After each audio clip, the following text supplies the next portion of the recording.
welcome back. I'm going to talk about The Hurt Locker, which is a Kathryn Bigelow film from 2009, 2009, that won the Oscars and beat Avatar out, which to the joy of most, critics and most people who are like, do not give Avatar the Oscar type of thing. I like Avatar, but I'm glad that The Hurt Locker won the Oscar, because even though I'm not into Oscars, Hurt Locker's a better film. Hurt Locker's really good, and I think it's one of those films that actually has aged really well, and I think it looks better now than it even did at the time, because just from a distance it becomes a much more it's much more distance from the actual war. So now you're looking at it, it's much more about the experience of war rather than the mechanics of a war or mechanics of an occupation, rather than, are you angry about the Iraq war or are you not? No, this is the mechanics of what goes on in these occupations, and it's looking at both sides. Even though it's from the point of view of the Americans, it's hinting at the other stuff that, if you're watching, you can get the hints of the flaws in the way they're doing things in this film. So it's about a bomb disposal unit in Iraq, and it's in 2004. So this is after they've invaded, they've taken down Saddam, they're now an occupational force, and the rah thing is, we're helping the people rebuild the country, and we're dealing with lots of insurgents. And then you see the reality is they're occupying a country who doesn't want them there.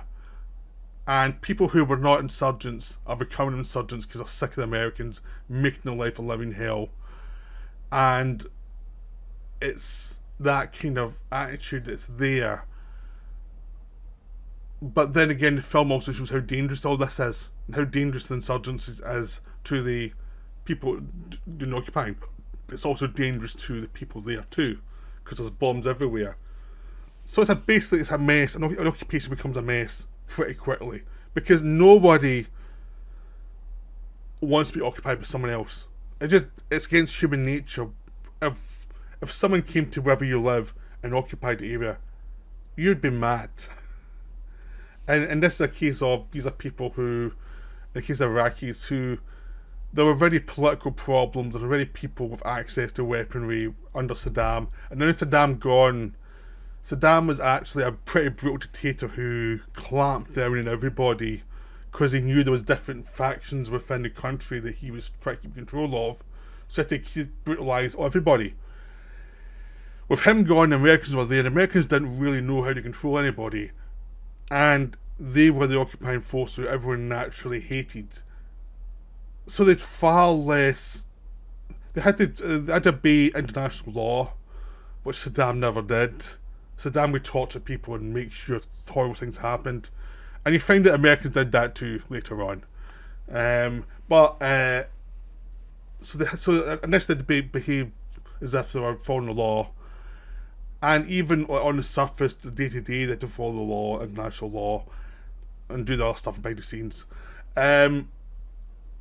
But it was a situation where no one was happy. Basically, there was various people fighting each other. They all hate the Americans. Americans come in, and the Americans are pointing guns at people. The Americans are paranoid, not just of the men, but the women and children, in case they are also part of the terrorist cell against them. Because even though they're not going to say it, they know they're the invaders. They know that, from the point of view of the people, they're the bad guys. But they can't say that. They say, we're here to export freedom. But just from their interactions, they understand the point of view of the Iraqis to them. So within this, the film looks at the bomb disposal experts. And this is probably the first time it's been done since Small Black Room, which I covered in Road and Nazarene on that other channel. And this is probably the most successful film since then about that. There's been a few where, if you had, like, Juggernaut had that in the part of the story with bomb disposal. And you have bomb disposal experts in other films who come in and dispose of bombs sometimes, but never really that good. But this one is much clearer. It's about the addiction side of danger and addiction side of war, and the sense of why do certain people keep going back? Yeah, it's a job, but it's like you can get a job doing other things. So why do you keep going back? And this is part of the reason the film was controversial for certain soldiers who do not like you bringing this up. The thing you notice about soldiers and talking about stuff in media is if it's a patriotic thing, they tend to say, "Oh, well done." That's exactly what it is like. If it tends to say there's something seedy underneath the surface here, it's like no, that's not right. How dare you portray us as lunatics? And actually, the film doesn't portray them as lunatics. The film portrays certain members of the forces as lunatics. The rest of them have to deal with the lunatics in their own ranks, and are not very happy with it usually. So it feels kind of balanced, the idea, like, because after wars happen, you hear the stories about the lunatics. They slowly come out. You can't repress them forever. Eventually, these stories do come out. Like there is a certain percentage of people who go to war for the reasons that are more to do with their own psychology, their own problems. Or in this case, it's with someone who's probably unlocked certain aspects of his personality that through war that he can't really live without. So your central character here is played by Jeremy Renner, and he's playing Lieutenant James, and he's a guy who comes in to replace the bomb disposal leader when the bomb disposal unit is like 30 days away from the end of their run, the end of their tour of duty. And Guy Pearce plays the first guy who gets killed in the first scene, which sets up the danger of the bombs and how effective the bombs are they're trying to blow up and how powerful they are. These like C4 bombs that can have such force they can crush bones and make faces explode and things like that, even if you're running away from them, because it's dangerous. So that's the thing, is this first sequence where your supposed expert gets killed is dangerous. It shows you how dangerous everything is. And it also shows you that there's something about the bomb disposal, but they're actually facing death every day. It does create a kind of cockiness and a sense of emotional distance these guys have in there. Because when you see the Jeremy Renner character come in after Guy Pearce's character's been killed, there's certain similarities in that attitude, but you do get the sense the Guy Pearce character had more of a lid on it. He was less far down that road than Jeremy Renner's character. Jeremy Renner's character is a guy who's been doing this for ages. He's disposed of hundreds of bombs at this point. He's just in it because the real world makes him feel lost, makes him feel unimportant. But doing this kind of gives him something. Like he's accused of getting an adrenaline rush, but it's much more elemental than that. Or something about it makes him feel alive, but face up to death all the time.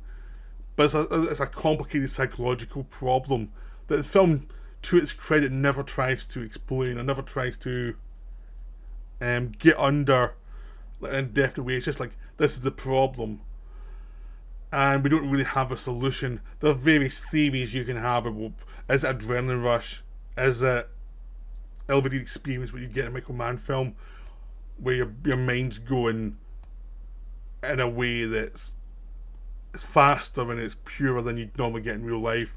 What is it? Is it sort of in love with death? Is it some psychological problems?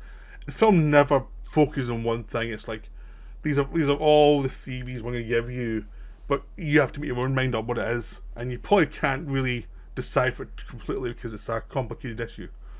But it's looking at basically one guy and how he operates for this last 30 days. So Jeremy Renner comes in, and even from the off, everyone knows he's a bit of a cowboy. He likes to work by himself, and he's forced to work with these two other guys in this bomb unit. So he's working with Anthony Mackie's character, who's the more sane one. He's the guy who is the second command of the unit, and he's like he makes sure the equipment's there, he makes sure everything's tight and focused, and he's like the corrective to the kind of crazy person doing the bomb disposal, which worked well with the Guy Pearce character until it didn't. But with the Renner character really is, he likes to do stuff on his own, his way, and he'll ignore anybody who tells him differently.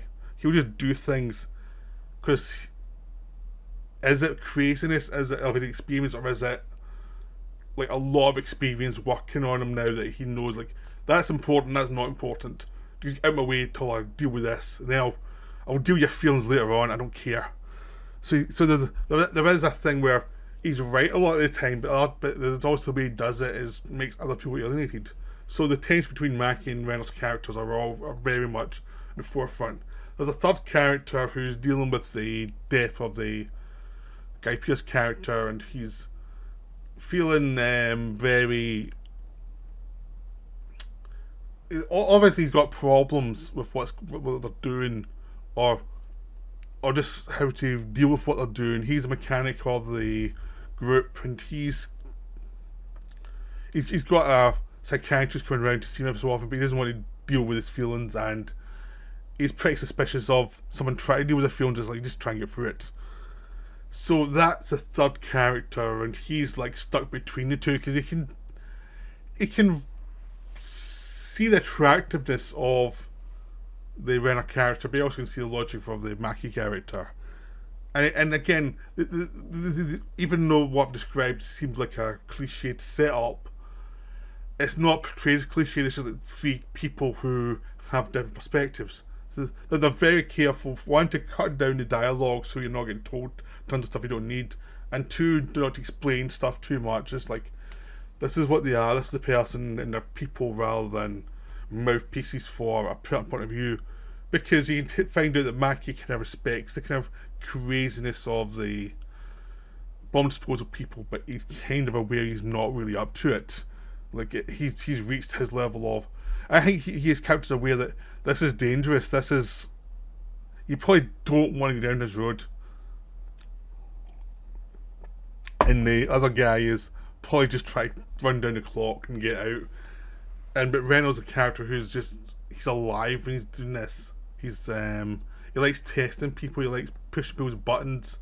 He's easily bored, but when he's on the scene, that kind of nervous energy is actually very good because he's very focused on what it is, and he loves the problem solving of the bomb, and he keeps hold of certain things, that the bombs that almost killed him. He keeps mementos of that, which they think's creepy, but he's like, but that's just his way of doing it. It's just he's kind of obsessed by his job. It kind of has to be, because if he makes mistakes, he's going to die.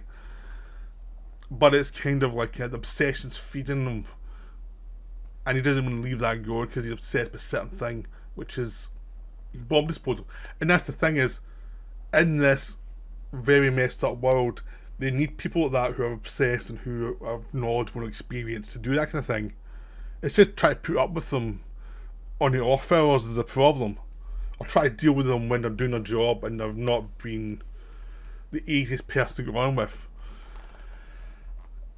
And the film, like, quietly also just shows the kind of the occupation's a terrible idea. It's not getting anywhere. Everyone's bogged down.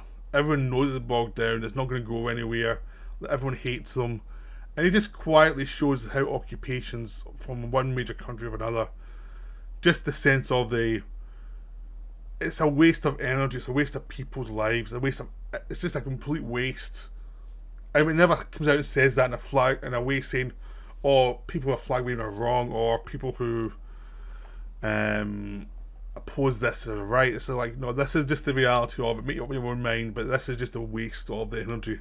This is just what happens in this kind of situation. We're not going to judge it, we're just going to say this is what happens.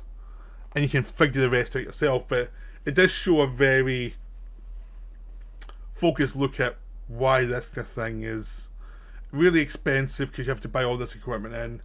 It's really demoralising, and it doesn't really get anywhere, and you have to make up all these different, call cams different names to make it feel more patriotic, to try and get through the day, ultimately, because people there on the ground have to get through the day, and all the kind of political promises don't really mean much to them. So this is just a wonderful film. It's the interesting thing is it takes a place of usually this film full of action scenes, they're empty action scenes. In this one, the action scenes, there's really suspense scenes, and it's all character based because it's all about the psychology of these people and what they're thinking and where they're thinking and what they're looking at and how they interact with people. So each time we go into a situation, it's a different situation. You're getting more and more information about how the Renner character reacts. You're getting more of a complete picture of him and Mackie, another guy, of how they react in different situations. So you get a sense of them in action, which is more telling than anything they will say in life to each other. They may try and talk to each other as human beings every so often, but it's less important than what's actually happening during the suspense sequence. You see the characters revealed a lot more under pressure than what they say. And with the Renner character, it's ugly at times because Renner's not scared of showing this guy as a lunatic. It's one of those things as well. This was the part that made Jeremy Renner. It put him up a whole new level. Like before, he was a supporting actor that people respected, but he wasn't like particularly well known. He's one of those people who's I recognise the face from different films, but I don't know the name. And then after this, he got Mission Impossible. He got Hawkeye in the Marvel Universe. He made a lot of money. He did some smaller films like Arrival, things like that. And it kind of gave him a boost, a career boost he needed.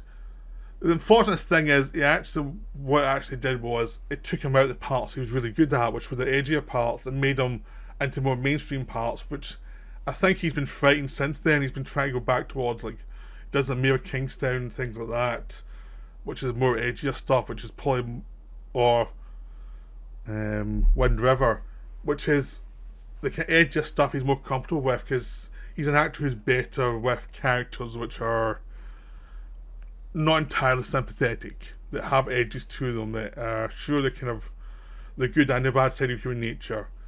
When he's trying to have told to play a hero, you can tell he's down a notch in his characterization because it's not as challenging as these other parts. So it's like one of those things where it's probably good for his bank balance, but probably less good for his art to become a successful actor in Hollywood, because it's the parts he's done best at after this film tend to be the parts that are just more demanding, like Wind River and things. So, and Anthony Mackie also went to Marvel pretty quickly after this too. So 2 of the 3 actors in this pretty much went to Marvel within a year or 2 of this film, and have done pretty well out of it. Even though it's like the thing is, they're better actors than what they get in the Marvel films. Kathryn Bigelow went on to the Chasing the Osama Bin Laden film, and Zero Dark 30, and Detroit. And she's, as she was before, this is the big boost for her career, but she was always a director who took times between films, and she was never that commercial. Even this film, which was quite commercial, wasn't a blockbuster. Our next film did well, which was Zero Dark 30, and then Detroit didn't do well, but I think she's doing a film just now. So she's a director with lots of good films, but they come with gaps. So yeah, Hurt Locker is a terrific film. It's easily the best Iraq war based film. I think you can watch this and watch the David Simon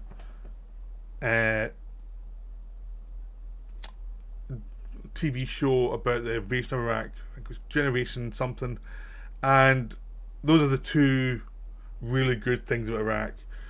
There's a couple of other ones that are quite decent. I mean, Bound to Pump made Redacted, which has its problems but has a interesting look at media in Iraq and things.